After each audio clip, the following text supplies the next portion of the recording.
Hanga lamang ang taong ayaw magbago.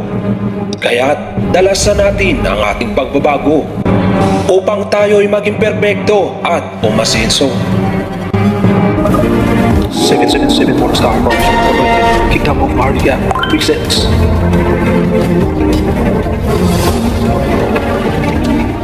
Unawa. Ang unawa ay pinakamahalaga sa buhay ng tao. Dito nagliliwanag ang bagay na hindi malirip isipin ng tao. Ang unawa ang nagbibigay ng kahinahunan. Ang unawa ang pumipigil ng karahasan ng pag-iisip. Nakasulat sa Kawikaan 3:11. Nilikha ng Panginoon ang lupa sa pamamagitan ng karunungan. Itinatag niya ang langit sa pamamagitan ng kaunawaan. Sa Job 32:8. Ngunit may espiritu sa tao, at ang hinga ng makapangyarihan sa lahat ay nagbibigay sa kanila ng unawa. Ang unawa ang nagbibigay ng kaayusan sa buhay ng tao. Mayroon bang taong umibig na hindi niya naunawaan ang kanyang iniibig? Sa Awit 119:12. Mapalad ka, O Panginoon. Ituro mo sa akin ang mga palatuntunan mo. Pangalawang Timoteo 2:7.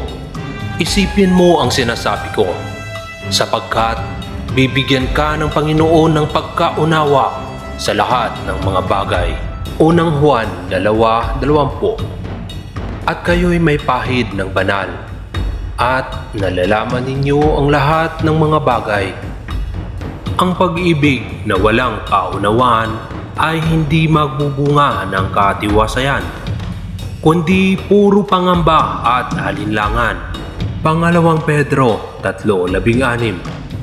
Gayon din naman sa lahat ng kanyang mga sulat, na dooy sinasalita ang mga bagay na ito, na dooy may ilang bagay na mahirap unawain, na isinisinsay ng mga di nakaalam at ng mga walang tiyaga. Nagaya rin naman ng kanilang ginagawa sa ibang mga kasulatan. Sa ikapapahamak din nila. Galatia 1:6-7. Ako'y namamangha na kahit dali ninyong nagsilipat sa ibang ebanghelyo, buhat sa tumawag sa inyo sa biyaya ni Kristo, na ito'y hindi ibang ebanghelyo, kundi mayroong ilan na sa inyo'y nagsisiligalig at nangag-iibig na pasamain ang ebanghelyo ni Kristo. Paano ninyo naibig ang Diyos kung hindi ninyo siya nauunawaan? Ang taong nagsasabi sa kanyang iniibig na iniibig niya ang Diyos na hindi niya nauunawaan ang kalooban ng Diyos ay isang sinungaling. Kawikaan 8:5. O kayong mga musmos, magsiunawa kayo ng katalinuhan, at kayong mga mangmang, makaunawa kayo sa puso. Santiago 2:19-20-26. Ikaw ay sumasampalataya na ang Diyos ay isa. Mabuti ang iyong ginagawa. Ang mga demonyo man ay nagsisisampalataya at nagsisipanginig. Datapwat, ibig mo bagang maalaman, o taong walang kabuluhan, na ang pananampalataya na walang mga gawa ay baog? Sapagkat kung paanong ang katawan na walang espiritu ay patay, ay gayon din ang pananampalataya na walang mga gawa ay patay. At sa unang Korinto 13:1-13, kung ako'y magsalita ng mga wika ng mga tao at ng mga anghel, datapwat wala akong pag-ibig, ay ako'y naging tanso na tumutunog o batingaw na umaalingaw-ngaw. At kung magkaroon ako ng kalooban na panghuhula at maalaman ko ang lahat ng mga hiwaga at ang lahat ng mga kaalaman, at kung magkaroon ako ng buong pananampalataya na anupat mapalipat ko ang mga bundok. Datapwat wala akong pag-ibig, ay wala akong kabuluhan. At kung ipagkaloob ko ang lahat ng aking mga tinatangkilik upang ipakain sa mga dukha, at kung ibigay ko ang aking katawan upang sunugin, datapwat wala akong pag-ibig, ay walang pakikinabangin sa akin. Ang pag-ibig ay mapagpahinuhod at magandang loob. Ang pag-ibig ay hindi nananaghili. Ang pag-ibig ay hindi nagmamapuri, hindi mapagpalalo, hindi nag-uugaling mahalay, hindi hinahanap ang kanyang sarili, hindi nayayamot, hindi inaalumana ang masama, hindi nagagalak sa kalikuan, kundi nakikigalak sa katotohanan.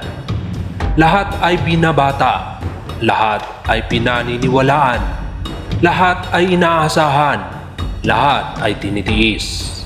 Ang pag-ibig ay hindi nagkukulang kailanman, kahit maging mga hula ay mga tatapos, maging mga wika ay titigil, maging kaalaman ay mawawala, sapagkat nangakakakilala tayo ng bahagya at nanganghuhula tayo ng bahagya.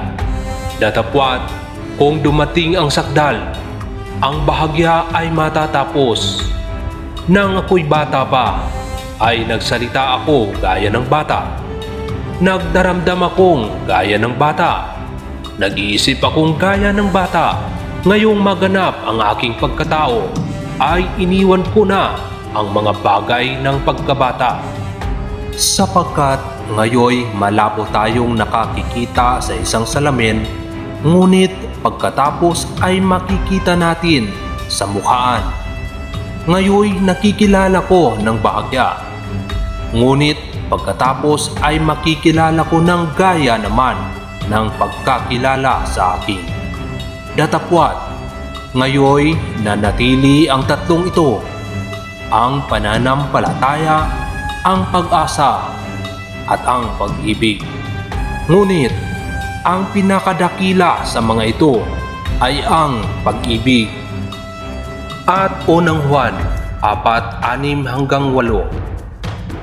Tayo nga'y sa Diyos, ang nakakakilala sa Diyos ay dumirinig sa atin. Ang hindi sa Diyos ay hindi dumirinig sa atin. Dito'y ating nakikilala ang espiritu ng katotohanan at ang espiritu ng kamalian.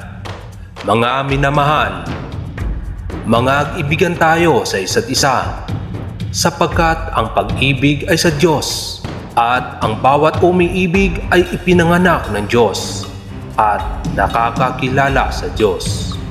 Ang hindi umiibig ay hindi nakakakilala sa Diyos, sapagkat ang Diyos ay pag-ibig. Paano ang isang tao ay mananampalataya kung hindi niya maunawaan ang kanyang sinasampalatayanan?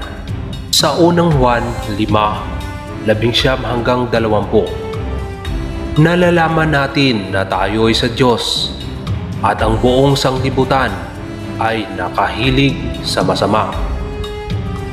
At nalalaman natin na naparito ang anak ng Diyos at tayo'y binigyan ng pagkaunawa upang ating makilala siya na totoo at tayo'y nasa Kanya na totoo. Sa makatwid ay sa Kanyang anak na si Jesucristo. Ito ang tunay na Diyos at ang buhay na walang hanggan. Juan 1:10. Siya'y nasa sanglibutan at ang sanglibutan ay ginawa sa pamamagitan niya at hindi siya nakilala ng sanglibutan. Kawikaan 28:5. Ang masasamang tao ay hindi nangakakaunawa ng kahatulan, ngunit silang nagsisihanap sa Panginoon ay nangakakaunawa sa lahat ng mga bagay. Paano niya pag-uukulan ng mga gawain kung hindi niya nauunawaan kung sino at ano ang kanyang kahihinatnan? Sa Kolosas 3:22, Dalawa, ilagak ninyo ang inyong pag-iisip sa mga bagay na nangasa itaas. Huwag sa mga bagay na nangasa ibabaw ng lupa. At sa unang Juan 2:20, at kayo'y may pahid ng banal, at nalalaman ninyo ang lahat ng mga bagay.